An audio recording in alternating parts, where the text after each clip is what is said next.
महाकुंभ, ये नाम तो आपने सुना ही होगा, लेकिन क्या आप जानते हैं कि महाकुंभ वास्तव में क्या है? यह शब्द कहां से आया और इसका महत्व क्या है? महाकुंभ का आयोजन क्यों किया जाता है? कुंभ क्यों और कब मनाया जाता है?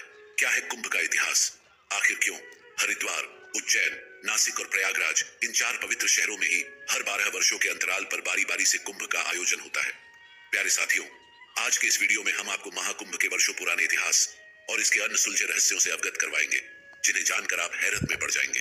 2025 में प्रयागराज में आयोजित हो चुका महाकुंभ में आखिर ऐसा क्या खास है जो 1444 साल के बाद आयोजित हो रहा है? आखिर महाकुंभ प्रयागराज में ही क्यों आयोजित किया जाता है?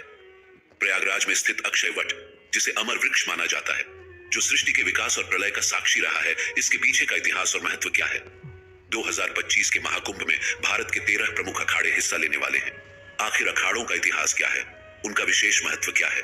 12 अंक और कुंभ महापर्व का एक दूसरे से क्या संबंध है? महाकुंभ का आयोजन प्रयागराज का त्रिवेणी संगम, जहां गंगा, यमुना और सरस्वती नदियों का संगम माना जाता है, लेकिन यहाँ केवल गंगा और यमुना ही दिखाई देती है। तो आखिर कलयुग में सरस्वती नदी अदृश्य क्यों हो गई? क्या यह केवल एक धार्मिक मान्यता है या इसके पीछे कोई गहराई से छिपा हुआ वैज्ञानिक रहस्य है? साथ ही साथ हम यह भी जानेंगे कि शाही स्नान क्या है, और सबसे रोचक बात यह है कि कुंभ के शाही स्नान का पहला अधिकार केवल नागा साधुओं को ही क्यों दिया जाता है, जबकि अन्य साधु संतों को उनके बाद स्नान करने का अवसर मिलता है। इस विशेष परंपरा के पीछे छिपा है एक अद्भुत इतिहास, जो नागा साधुओं को इतना विशिष्ट और सम्माननीय बनाता है।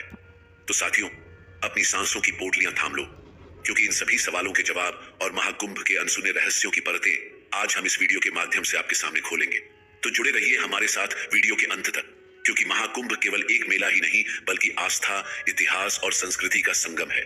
साथियों, कुंभ के 144 वर्षों के बाद आना, यह इसे बेहद ही विशेष बना देता है।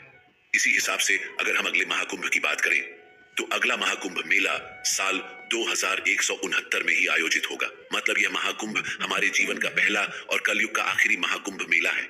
साथियों, जरा सोचिए कि हम सभी कितने भाग्यशाली हैं जो पिछले 2 पीढ़ियों के बाद हमें महाकुंभ देखने को मिल रहा है, और हम सभी इस महाकुंभ के साक्षी बन रहे हैं। और इसके बाद यह अवसर केवल हमारी आने वाली दूसरी पीढ़ी, यानी कि शायद हमारे नाती पोते को ही मिल पाएगा।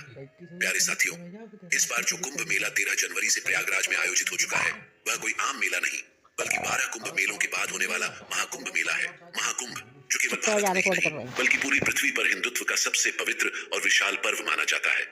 यह पर्व इतना भव्य और पवित्र है कि इसकी तुलना किसी अन्य आयोजन से नहीं की जा सकती।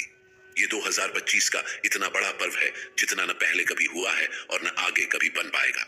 भारतीय अंतरिक्ष एजेंसी इसरो का भी कहना है कि कुंभ मेला इतना विशाल और भव्य होता है कि अंतरिक्ष से भी देखा जा सकता है।